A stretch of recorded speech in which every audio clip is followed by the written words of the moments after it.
Cuando se cumplen 3 semanas de la detención en los Estados Unidos de Ismael El Mayo Zambada y de Joaquín Guzmán López, la Fiscalía General de la República aquí en México ha dado por buena la versión publicada por Zambada de que fue engañado y secuestrado por el hijo del Chapo para ser entregado a los Estados Unidos.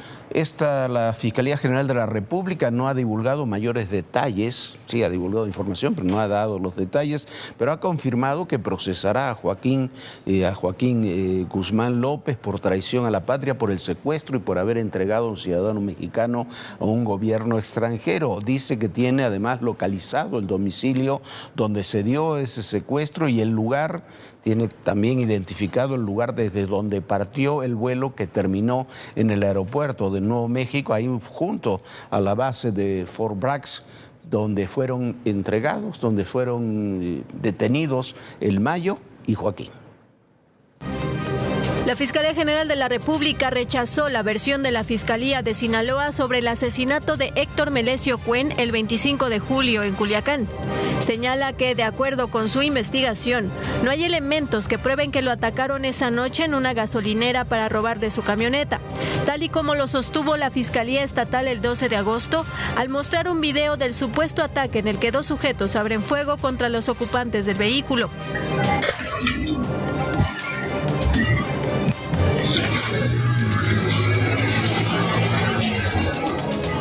La FGR también localizó el inmueble donde supuestamente se reunió El Mayo Zambada con Joaquín Guzmán López y que estaría relacionado con la agresión que derivó en la muerte del exrector. Además, compartió fotografías de la fachada de la casa, tomas aéreas, así como de una camioneta y la avioneta en la que habrían llevado a El Mayo a Nuevo México, Estados Unidos. Informó que cuenta con los datos precisos de dónde salió. Indicó que la Agencia de Investigación Criminal resguarda el lugar y están identificados los vehículos utilizados para el supuesto secuestro. Si bien la Fiscalía General de la República nunca hace referencia a la carta atribuida a El Mayo Zambada y que se dio a conocer el sábado 10 de agosto, su versión coincide con la del narcotraficante, quien asegura que a Héctor Melesio Cuen no lo mataron en la estación de gasolina para robarle la camioneta.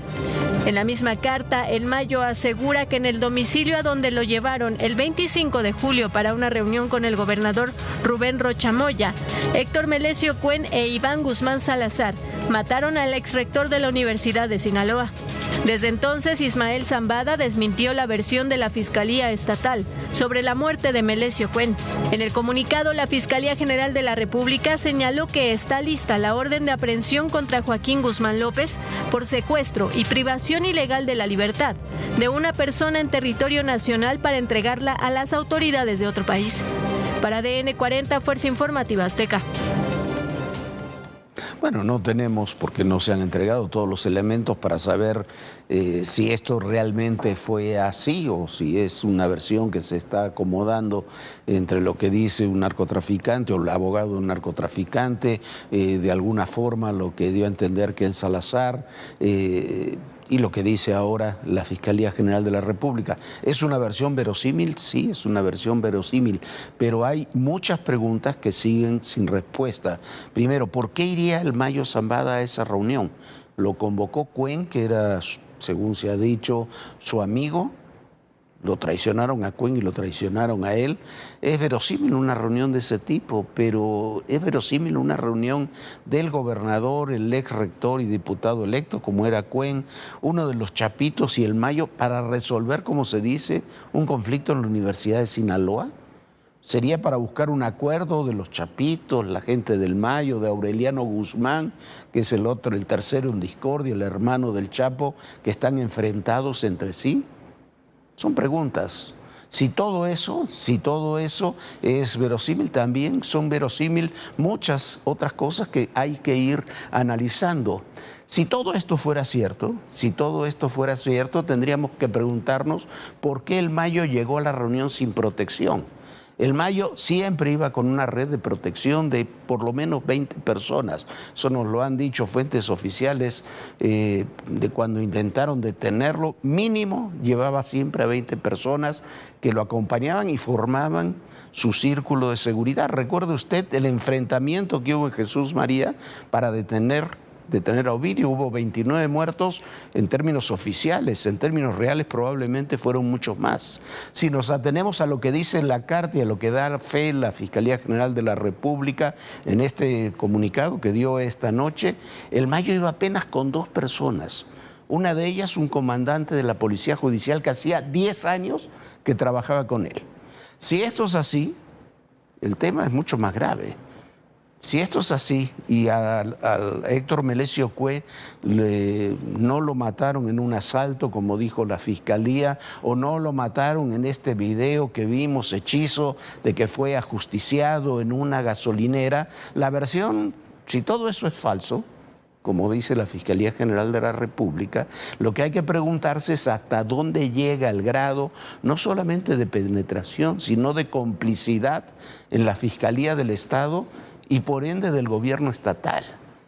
¿Será que miembros, es pregunta también, será que miembros de la Fiscalía participaron en la entrega del Mayo y colaboraron con Joaquín? Son preguntas que nos tenemos que hacer y como esas hay muchas más.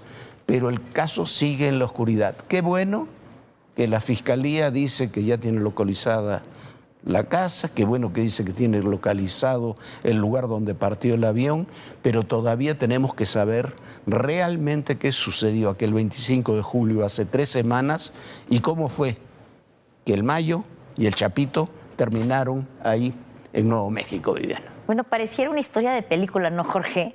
Y vamos a otra historia. Esta noche la Comisión de Prerrogativas y Partidos Políticos del INE aprobó por unanimidad y en lo general el dictamen sobre la asignación de diputaciones plurinominales y se confirmó la sobrerepresentación ya de Morena y sus aliados. Así están las cosas, Jorge. Es una buena noticia, esto no es una buena noticia, esto significa que en total el bloque oficialista de Morena, PT y el Partido Verde tendrán 364 diputados federales de mayoría relativa y plurinominales que le permitirán tener una representación total del 73% de la Cámara de Diputados a partir del 1 de septiembre, con 54% de los votos, eso es lo que se discutía, 54% de los votos, 73% de los diputados. Le permite al oficialismo también tener mayoría calificada en San Lázaro para aprobar reformas constitucionales sin necesidad del respaldo de la oposición.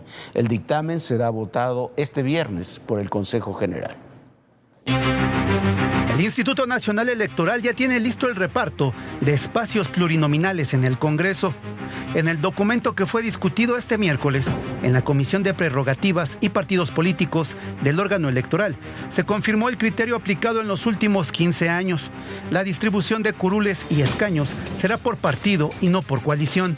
Con ello, se otorga al bloque oficialista formado por Morena, PT y Partido Verde un total de 364 diputaciones, el 73% de la Cámara de Diputados, la mayoría calificada que le permite hacer enmiendas a la Constitución sin necesidad de consensos con la oposición.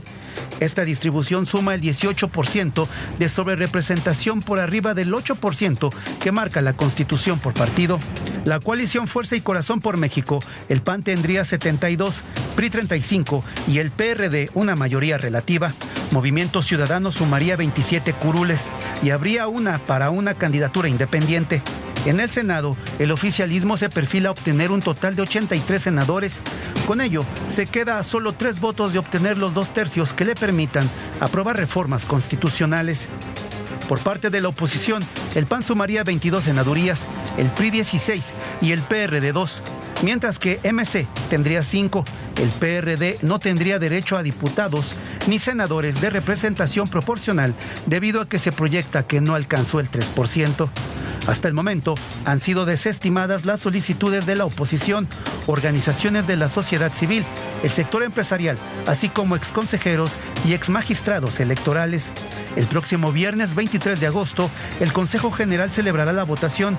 Será ahí donde se confirme o modifique el sentido del dictamen. Y a primera hora de este miércoles, jueces y magistrados se sumaron al paro de labores que por 3 días consecutivos llevaban realizando empleados del Poder Judicial. Bueno, ahora son todos los que están ya en este paro.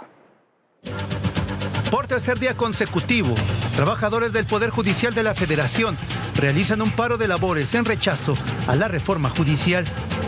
A primera hora de este miércoles, jueces y magistrados se unieron a la base trabajadora, por lo que suspendieron las actividades jurisdiccionales en todos los juzgados y tribunales federales del país. El Poder Judicial está lleno de mujeres y hombres valientes, honrados, que han dado su vida por una institución que se llama el juicio de amparo. No podemos permitir que se destruya el imperio del derecho en México, el orden jurídico, la Constitución Federal. Los trabajadores del Poder Judicial exigen respeto a la autonomía judicial y a sus derechos laborales. Si después las elecciones van a ser por votación, imagínate, los que lleguen a puestos como jueces, magistrados, van a traer a su gente. Para empezar, van a ser gente no capacitada y van a traer a su gente. Y después nosotros no vamos a tener oportunidad de crecimiento y nos estamos especializando. Todos somos personas, yo tengo una licenciatura, soy especialista en constitucional, soy maestra en derecho y me estoy haciendo todos los cursos que puedo para poder tener un puesto mejor. Entonces, entre más preparado estás, menos oportunidades tienes y solamente tienes que ser popular. En la Ciudad de México, con carpas y mantas, mantienen manifestaciones pacíficas al exterior de las sedes del Poder Judicial de la Federación y señalan que el movimiento acabará hasta que se rechace la reforma judicial. El hecho de que varios se unieran y también la determinación de los jueces y los magistrados de ayer de unirse a esto, creo que ha hecho que la unión y la apatía de algunos compañeros se extinga.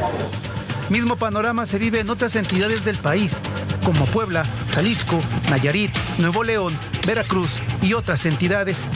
Y hubo quienes a ritmo de rap y salsa comenzaron su protesta, como el magistrado de Veracruz, Samuel Meraz. De corazón también.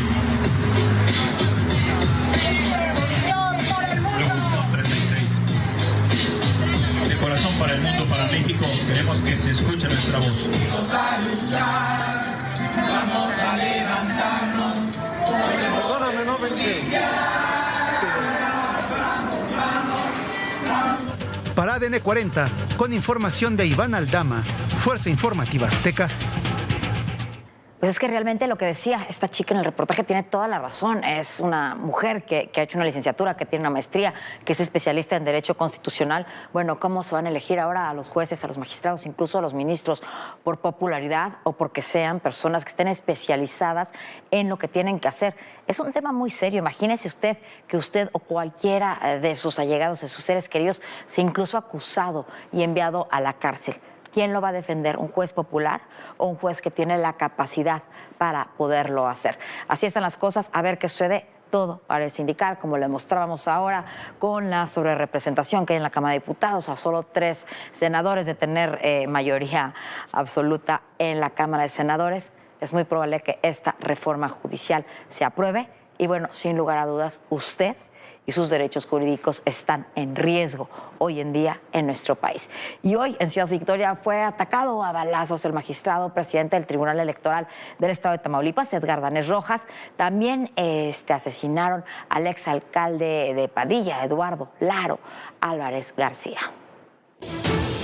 El magistrado presidente del Tribunal Electoral de Tamaulipas, Edgar Danés Rojas, sufrió un atentado. Ocurrió poco después del mediodía de este miércoles 21 de agosto, cuando hombres armados dispararon en su contra. Y fue poco antes de las 2 de la tarde, cuando fue trasladado a un hospital para su atención médica, con al menos 2 impactos de bala, y su diagnóstico es reservado. De acuerdo con la información preliminar, el magistrado se encontraba en su domicilio ubicado en el fraccionamiento Valle Oriente en Victoria, la capital del estado, cuando sufrió la agresión. La vocería de seguridad informó en sus redes sociales que la situación es atendida por las autoridades, mientras la Fiscalía General de Justicia se encuentra al cargo de las investigaciones. De forma paralela, en otro ataque asesinaron al exalcalde municipal de Padilla, Eduardo Lalo Alvarado García. La Fiscalía Estatal indicó que el atentado del ministro pudo haber sido por motivos electorales y el del exalcalde podría estar relacionado con temas de grupos armados. No hay alguna línea ahorita que nos permita vincularnos. Son diferentes las hipótesis que se abren las líneas de investigaciones. Edgar Danés Rojas es originario de Nuevo Laredo. Es presidente del Tribunal Electoral de Tamaulipas desde el 19 de noviembre del 2022, en sustitución de la magistrada Blanca Hernández Rojas. Actualmente existen 2 denuncias en su contra por acoso a 2 mujeres, una de ellas menor de edad. y sus compañeros magistrados lo han acusado de conflicto de intereses, pues un funcionario municipal del DIF es su familiar. Del que somos el primer país exportador. Renunció, ¿por qué? Porque no estaba de acuerdo. La magnitud que ha tenido el narcotráfico mexicano. Las confrontaciones, las reacciones.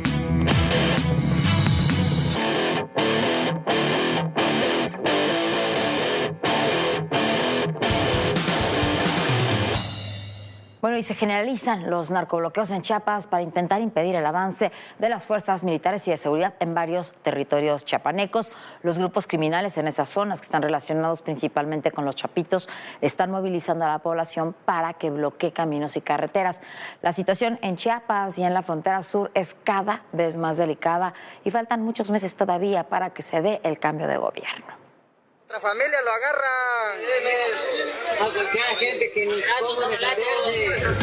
Son pobladores del municipio de Ángel Albino Corzo en Chiapas, quienes este martes bloquearon los caminos bajo amenazas para tratar de impedir el paso de elementos del ejército.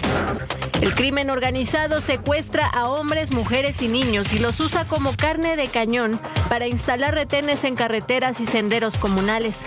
El objetivo es que nadie entre ni pueda escapar para cruzar la frontera hacia Guatemala, como hace semanas lo hizo un grupo de 300 personas. En caso de negarse, los pobladores se arriesgan a perder lo poco que les queda, incluso su familia y su propia vida. Pese a las barricadas, los militares apoyados por la policía estatal ingresaron a Jaltenango, cabecera municipal de Ángel Albino Corzo. La localidad llevaba varios días cercada.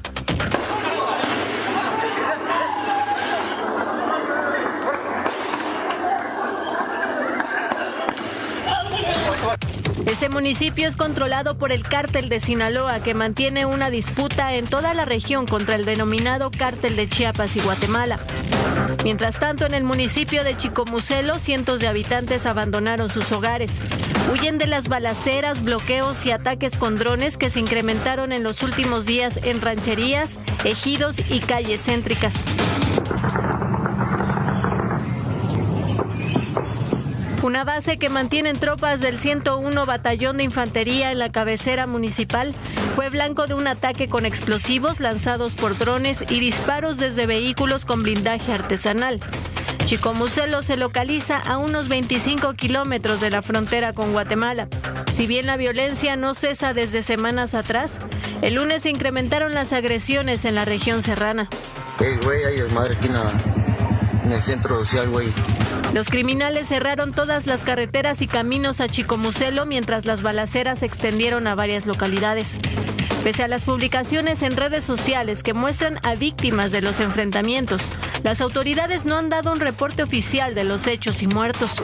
En Motocintla, pobladores realizaron compras de pánico en las tiendas y supermercados, debido a los rumores y temor de que la violencia se prolongue por varios días. Incluso la población fue convocada por un grupo criminal a una reunión para informarles de las acciones armadas. Motocintla es el centro comercial de varios municipios de la Sierra Madre de Chiapas y de Guatemala, que llegan a abastecerse de artículos de primera necesidad, medicinas y otros productos. El domingo se llevarán a cabo elecciones extraordinarias en Chicomucelo, pero los candidatos a la presidencia municipal no han realizado actos de campaña debido a que hay pueblos sin habitantes por la violencia. La madrugada de este miércoles, hombres armados atacaron al periodista Ariel Grajales Rodas cuando estaba en su casa en la localidad de Esquipulas. Los sicarios rompieron una de las puertas, entraron y le dispararon. Al comunicador lo reportan grave pero estable. La región fronteriza de Chiapas con Guatemala hasta la Concordia es el centro de la pugna entre organizaciones criminales para controlar el tránsito de migrantes, drogas, cobro de piso, entre otras actividades ilícitas. Mire, de Chiapas, todo esto que se le estamos contando, ya trascendió, no es un tema de seguridad pública. Esto es un tema de seguridad interior y es un tema sobre todo de seguridad nacional. Cuando está en disputa y no la puede controlar el Estado mexicano, su frontera, parte de su frontera sur, cuando hay territorios que están siendo controlados por grupos criminales, cuando hay bloqueos de grupos criminales para que la gente no pueda entrar ni salir y tampoco pueden entrar las autoridades, estamos ante un problema de seguridad interior y de seguridad que es cuando no funcionan las instituciones y de seguridad nacional cuando está en riesgo algún territorio por fuerzas extrañas al Estado mexicano. Y eso es lo que está ocurriendo. Eso es lo que ocurre en esta parte de la frontera sur y en varios otros municipios chiapanecos. El gobierno del Estado, mientras tanto, está desaparecido. Y hasta diciembre asume el nuevo gobierno. En Chicago, mientras tanto, en la ciudad de Chicago, fue el tercer día de la convención demócrata, mientras Trump sigue amenazando a México con aplicarle aranceles a sus importaciones de entre 100 y 200%, una medida imposible de implementar, pero que tiene objetivos, por supuesto, electorales. Bueno, dejemos a Trump, vamos con nuestra compañera Lucy Bravo, allá en Chicago. Adelante, Lucy. Muy buenas noches, Jorge, Vivi, qué gusto saludarlos una vez más directamente desde Chicago, Illinois, en el United Center, en esta tercera jornada de la Convención Nacional Demócrata que llevó por lema la lucha por las libertades. Y los discursos, pues no fueron la excepción, de hecho hicieron honor a este título. Vimos primero llegar a un expresidente Bill Clinton dentro de los oradores estelares que habló precisamente de cómo Kamala Harris pues representa una historia profundamente estadounidense, pero muy improbable, sí, este sueño americano y en el que pues tanto ella como su número 2, el gobernador de Minnesota, Tim Walz, pues representan ese sueño americano. Vamos a escuchar parte de este discurso. When she was young, she worked at McDonald's. And she greeted every person with that 1,000-watt smile and said, "How can I help you?" Now she's at the pinnacle of power and she's still asking, "How can I help you?" I'll be so happy when she actually enters the White House as president, because she will break my record as the president who spent the most time at McDonald's. Pero no fue el único orador de esta noche. De hecho, el más esperado era precisamente Walz, quien tuvo que aprovechar, y creo que hasta donde podemos vislumbrar lo hizo bastante bien. Aprovechó esa oportunidad para presentarse ante un electorado que en su mayoría lo desconoce. Sí, el 70% de los estadounidenses asegura no haber escuchado hablar de Walz lo suficiente, y por eso es que él aprovechó para presentar su historia de vida, a su familia incluso, y sobre todo lo que él representaría si es que llegan a la Casa Blanca. Este fue uno de los momentos claves de su discurso. Vamos a escuchar. It's the honor of my life to accept your nomination for Vice President of the United States.